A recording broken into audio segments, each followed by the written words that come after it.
Western മ്യൂസിക്കിന് ഇത്ര interested ആവാൻ കാരണം പഠിച്ചിരുന്നോ, ഗിറ്റാർ പഠിച്ചിരുന്നോ? ഇല്ല, ഞാൻ ചെറുപ്പം തൊട്ട് തന്നെ അച്ഛൻ കെന്നി റോജേഴ്സും അങ്ങനെ ഒരുപാട് ആർട്ടിസ്റ്റുകളെ കേൾക്കുമായിരുന്നു. അപ്പൊ അതിൽ നിന്നാണ് ഞാൻ ഇത് കേട്ടിട്ട് എൻസിങ്, ബാക്ക് സ്ട്രീറ്റ് ബോയ്സ് ആദ്യം കേട്ടു, പിന്നെ Slipknot, Lamb of God എന്ന് പറഞ്ഞ ബാൻഡിലേക്ക് പിന്നെ ചാടി. അതിന് മുമ്പേ ലിങ്കിൻ പാർക്ക് എന്നൊക്കെ പറയണ തലതൊട്ടന്മാരൊക്കെ വന്ന് ഇങ്ങനെ തൊട്ടിട്ട് അപ്പൊ ഇവരൊക്കെ കേട്ട് ഞാൻ വളർന്ന ഒരാളാണ് സ്കൂൾ തൊട്ടേ.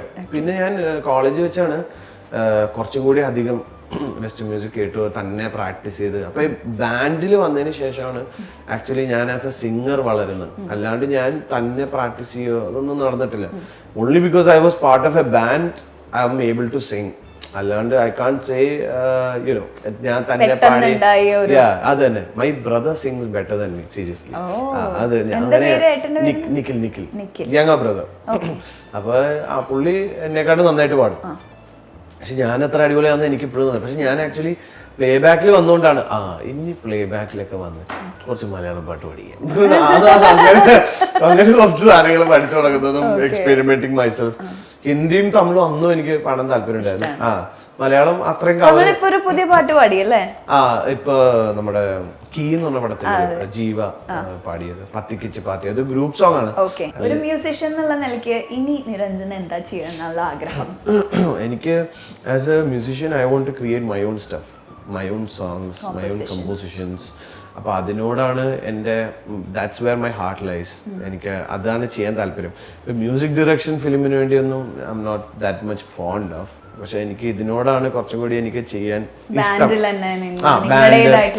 കാര്യം. സോളോ പ്രോജക്ട്, ബാൻഡ് പ്രോജക്ട്, അതാണ് എൻ്റെ ഒരു, ദാറ്റ്സ് മൈ തിങ്. ബ്ലാങ്കില് ഞാൻ പഠിക്കുകയാണ്, അങ്ങനെ ഒരു ബ്ലാങ്ക് പ്ലാനറ്റ് അതിനെ പറ്റി.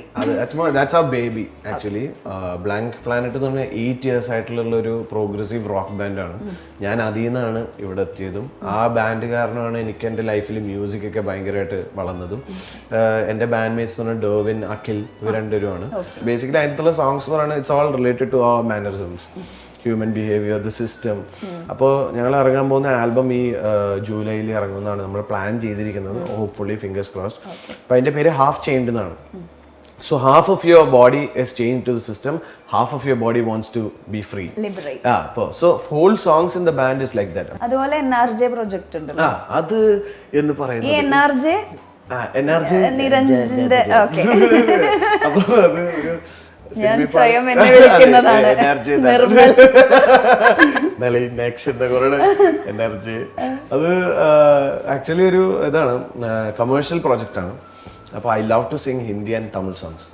അപ്പോൾ അതിൻ്റെ കുറച്ച് കവേഴ്സും പിന്നെ ഞാൻ സിനിമയിൽ പാടിയ പാട്ടുകളും ലൈവായിട്ട് പ്ലേ ചെയ്യുന്നത്. അപ്പോൾ അതൊരു ഫൺ ബാൻഡാണ്.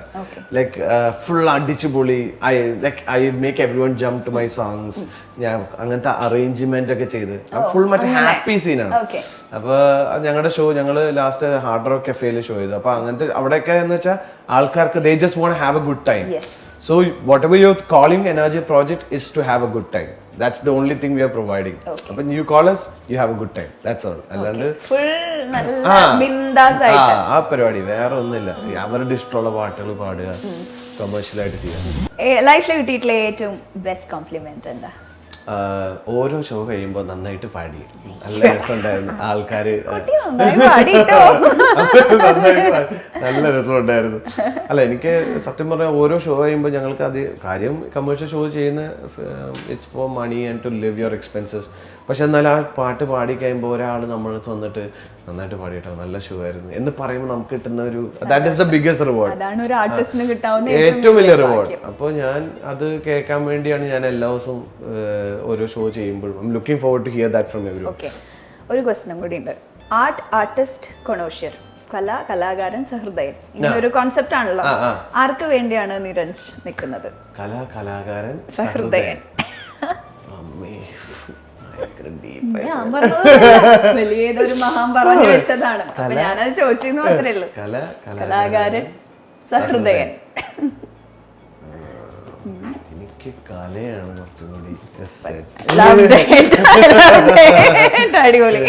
അങ്ങനെ തന്നെ ആവട്ടെ. എല്ലാ പ്രാർത്ഥനകളും. Thank you so much. എല്ലാ സൺഡേസ് മാത്രമല്ല, എല്ലാ ദിവസവും ഫൺ ഡേ ആവട്ടെ. ഒബ്വിയസ്ലി വിത്ത് രചന ചേച്ചി.